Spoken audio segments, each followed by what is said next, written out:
नमस्कार, मैं हूं खुशबू परमार और आप देख रहे हैं राष्ट्रीय समाचार। वक्त हो चला है आज की कुछ खास खबरों का। भागवत कथा एक ऐसा ग्रंथ है जिसकी सुनने मात्र से मनुष्य का जीवन सार्थक हो जाता है। भागवत कथा सुनना और कराना दोनों ही मनुष्य जीवन को सार्थक बनाते हैं। इसी संकल्प के साथ जोशी परिवार द्वारा पूजनीय माताजी रुक्मिणी बाई जोशी जी की पावन स्मृति में भव्य भागवत कथा का आयोजन किया जा रहा है।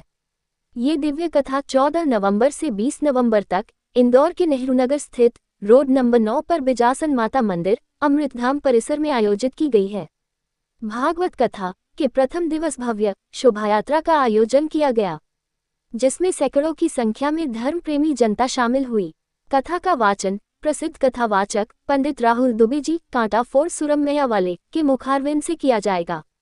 आयोजक अरविंद जोशी एवं पूनम जोशी ने बताया कि यह कथा बिजासन माता मंदिर परिसर में प्रतिदिन श्रद्धा और भक्ति के साथ संपन्न होगी।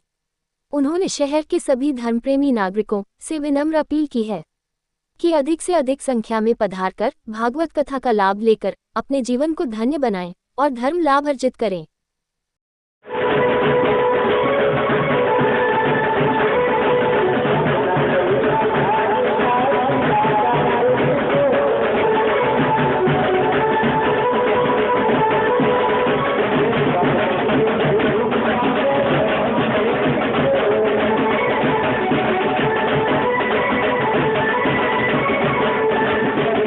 मांतरे भवेत पुण्यम तदा भागवतम लभेत।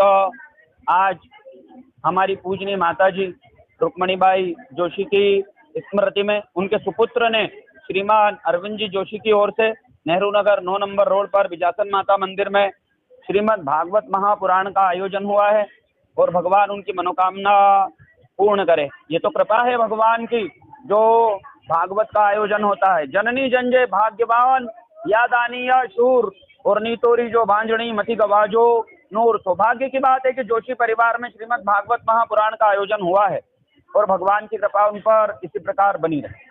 आज कलश यात्रा हाँ, मैं चाहूंगा कि आसपास नेहरू नगर, अंबेडकर नगर, नेहरू नगर, नंदा नगर के जितने भी लोग हैं सभी लोग श्रीमद् भागवत महापुराण में पधारें, कथा को श्रवण करें और अपने जीवन को धन्य बनावे। पहली भक्ति संतन कर संगा और दूसरी भक्ति कथा प्रसंगा।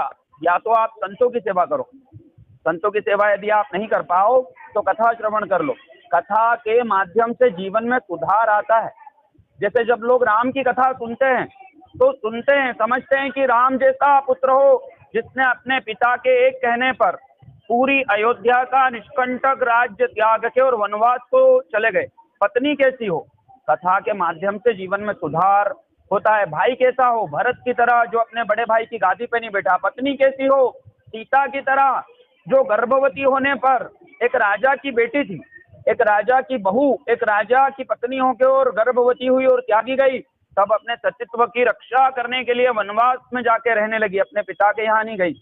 आज जो क्राइम हो रहा है उसका यही कारण है कि हम संस्कार नहीं दे पा रहे हैं। हम श्रीमद् भागवत महापुराण के माध्यम से सभी लोगों तक संस्कार पहुंचाना चाहते हैं। कथा से संस्कार आते हैं, कथा से विनम्रता आती है और सौभाग्य की बात है कि अरविंद जी जोशी, श्रीमान अरविंद जी जोशी की ओर से भागवत कथा का आयोजन किया गया है। भगवान उनकी मनोकामना पूर्ण करे। आज की कुछ खास खबरों में फिलहाल इतना ही। बने रहिए राष्ट्रीय समाचार के साथ।